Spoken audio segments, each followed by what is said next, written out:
Hello, hello, hello, hello! Good morning! Here is the breaking news for today's video. Ito na naman ang inyong lolang makulit. So please continue watching at magmumukbang tayo ng mga alimasag na aking niluto. Guys, ingat-ingat din sa pagkain, huwag sosobrahan. I'm just only showing you a day in my life na ako lang mag-isa ang nagmumukbang ng aking nilutong alimasag. So come and join with me, guys. Hindi ko naman uubusin lahat ito. Yun lang kaya kong kainin. Baka naman sa hospital ang diretso ko nito. And don't you worry, guys. After this lunch, alam nyo naman, this is a morning vlog.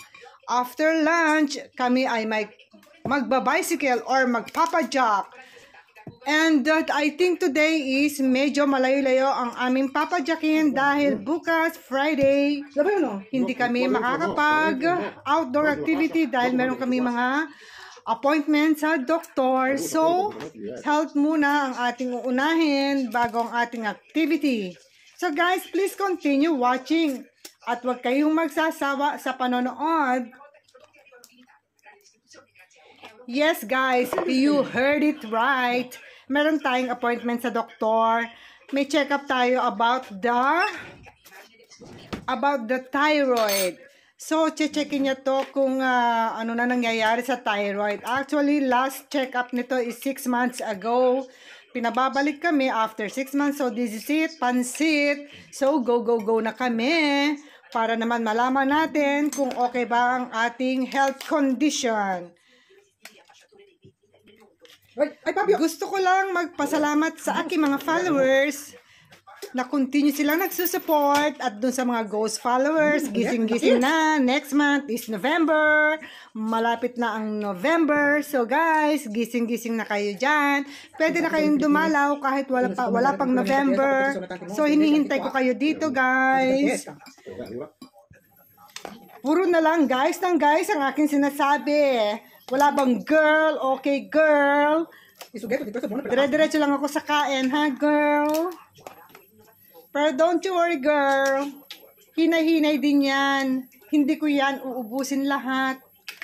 Siyempre, concerned pa rin ako sa aking health.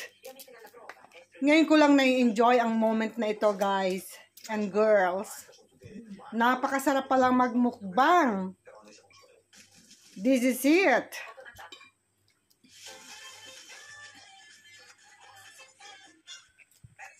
Hindi ko to nagawa sa buong buhay ko.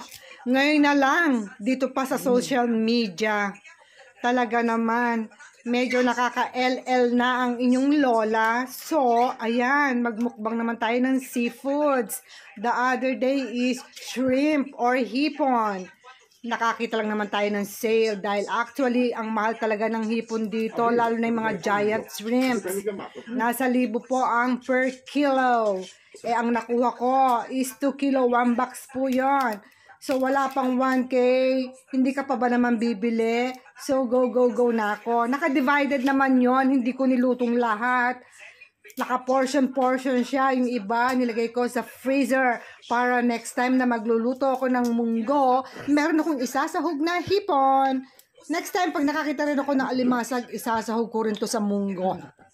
Actually, masarap talaga to sa pag nagluluto ka ng munggo na may dahon ng malunggay. Kaya lang wala tayong malunggay dito, so maghahanap tayo ng mga ibang klase ng gulay. Gulay is life.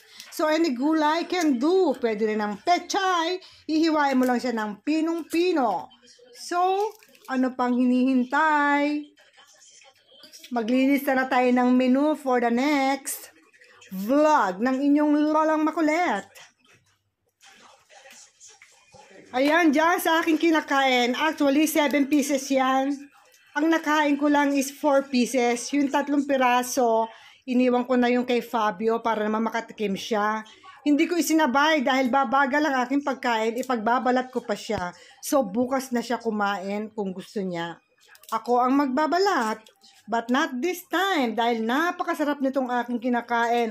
Ayokong maudlot habang pinagbabalat ko naman siya. Never. Ako muna ang mag-enjoy sa pagkain ng alimasag. Okay? Yun lang naman ang aking purpose.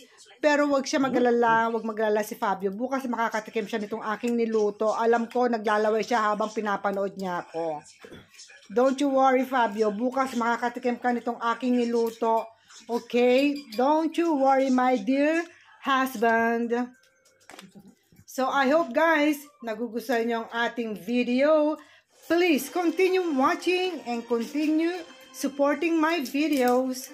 Huwag sana kayong magsasawa at kung may time din kayo, ingat-ingat din and always look after your health. At iyan ang ating wealth. Mahal magpa-doktor. Reminder, give time for yourself also. Dahil tayo lang din sa sarili natin ang magmamahal. So, why not coconut? Lagi natin titignan ang ating kalusugan. Okay guys? I hope meron kayong napupulot na konting enjoyment. Enjoyment na lang. This is only for entertainment purpose only, guys. Girls, puro na lang guys, puro na lang guys. Okay, girl, go, go, go, go, go na. Thanks for watching. And keep safe everyone. Like and follow. Please comment down below kung meron kayong gustong malaman, kung meron kayong gustong itanong. Feel free to comment down and ang inyong Lola is ready to answer all your questions. Salamat sa inyong panonood at huwag magsasawa. God bless everyone. So, ikukontinue ko pa ang aking pagkain ng alimasag. Medyo napapasarap na ang kain ko dito. Kaya lang, iniisip ko rin ang ating HB, high blood. Mahirap na. Okay guys, like and follow. Bye for now and see you on the next video. God bless. Ciao, ciao. And I love you all.